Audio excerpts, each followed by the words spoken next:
आप लोग लेवल 20 में घूम घूम कर बोर हो चुके होंगे, तो चलो मैं आपको लेवल 21 नंबर्ड डोर्स में ले चलता हूँ। इस लेवल में 4 कभी ना खत्म होने वाले हॉलवेज मौजूद है, जो कि एक स्क्वायर कमरे में आके मिलते हैं। इस कमरे में सिर्फ टेबल और चेयर्स रखी है और यहाँ एंटिटीज नहीं आती। ये लेवल एक क्लास 4 डिफिकल्टी लेवल है, तो एंटिटीज तो होंगी ही, बस वो हॉलवेज में पाई जाती है। और साथ ही यहाँ एलिमेंट वाटर, लेवल कीज और फायर सॉल्ट जैसी काम की चीजें भी मिल सकती है। और रही बात एग्जिट की, तो हॉलवेज में पाए जाने वाले दरवाजे अलग अलग लेवल्स में ले जा सकते हैं। बस उनके ऊपर जो लोगो बना होगा या नंबर लिखा होगा उसको देख लेना, क्योंकि जिसमें 105 लिखा होगा वो लेवल 0 में ले जाएगा, 34 वाला लेवल -6 में, एंड सो ऑन। और बाकी जो दरवाजे बचे वो आपको रैंडम लेवल्स में ले जाएंगे, जिनके ऊपर भरोसा तो नहीं करना चाहिए, लेकिन अभी हमें अगली लेवल में जाना है तो रिस्क तो लेना पड़ेगा और कोई चारा भी नहीं है। तो एक दरवाजे को चूज करके आप आ जाते हो लेवल 22 में, र्यून्स लेफ्ट बिहाइंड, जो कि एक class 5e survival difficulty level है। काफी सालों पहले ये लेवल एक सेफ जगह हुआ करती थी। यहाँ बहुत सारे फ्लोर्स थे और हर एक फ्लोर में बहुत सारी काम की चीजें मिलती थी। देखते ही देखते इस लेवल में काफी लोग आने लगे, और क्योंकि ये सेफ थी तो लोगों ने अपनी एक कम्युनिटी बना ली, जिसे उन्होंने नाम दिया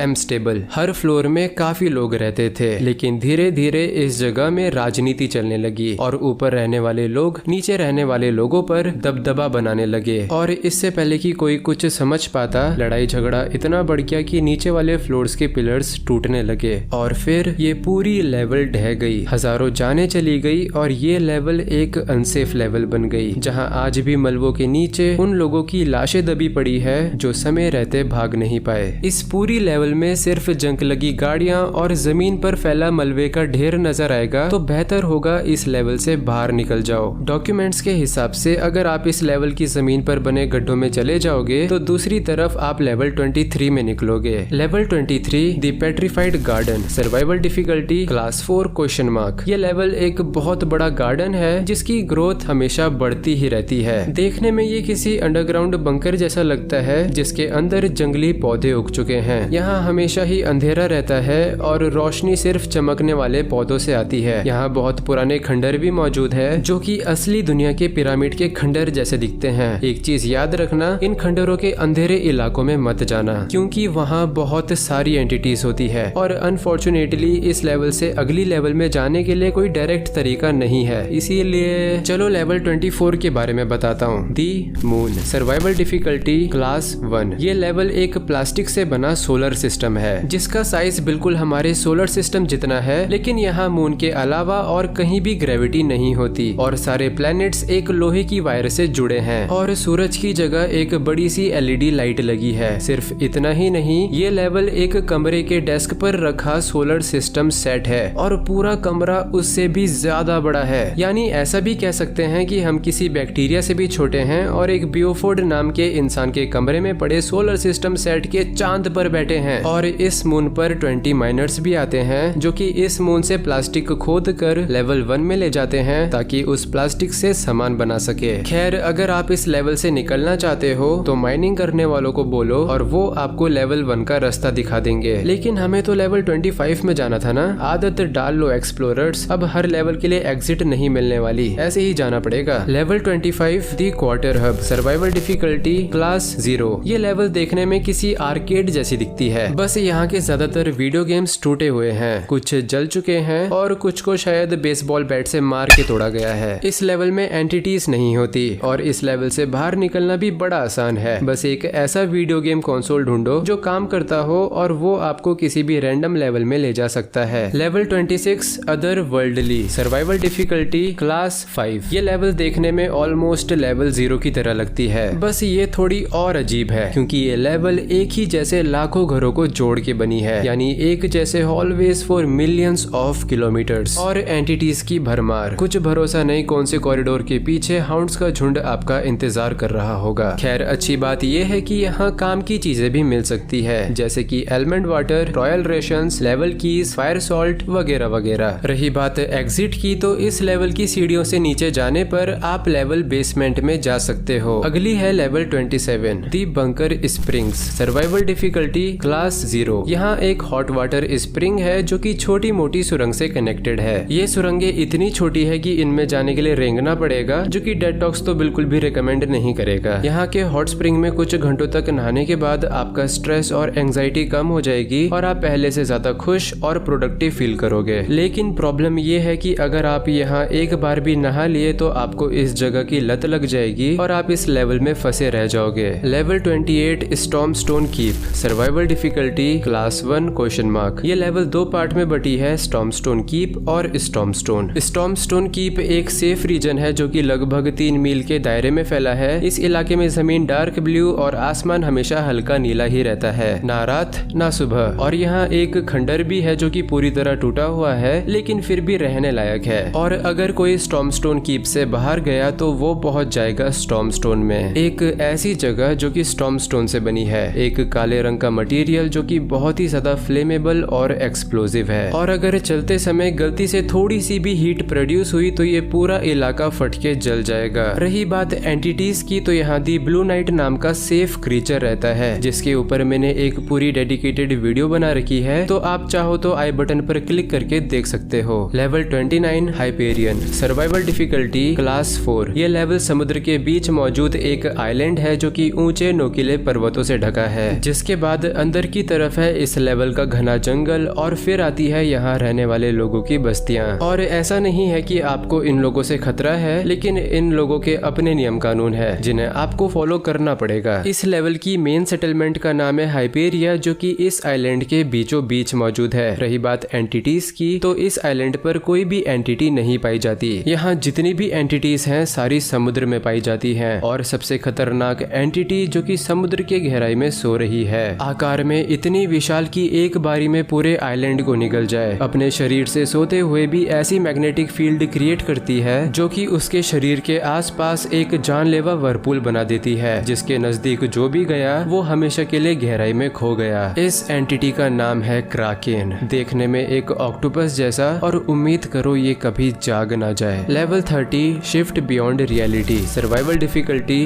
क्लास 2। ये लेवल एक मल्टीपल आइलैंड्स का क्लस्टर है जो कि आकार में छोटे चपटे और एक दूसरे से काफी दूर है और देखने में इनके ऊपर घास की पतली सी परत है। और इस लेवल में मेमोरी ल्यूरकर नाम की एंटिटीज हवा में तैरती रहती है जो कि देखने में स्क्विड जैसी होती है, और जैसे ही आप इनके आसपास आओगे वैसे ही ये आपके सर पर चिपक जाएंगे और आपको विजन्स दिखाने लगेंगे, वही विजन्स जो आप खुद देखना चाहते हो। बेसिकली ये एंटिटी एक super premium real life VR set की तरह काम करती है और आपको इस लेवल के स्काई बॉक्स में हमेशा के लिए फंसा देती है।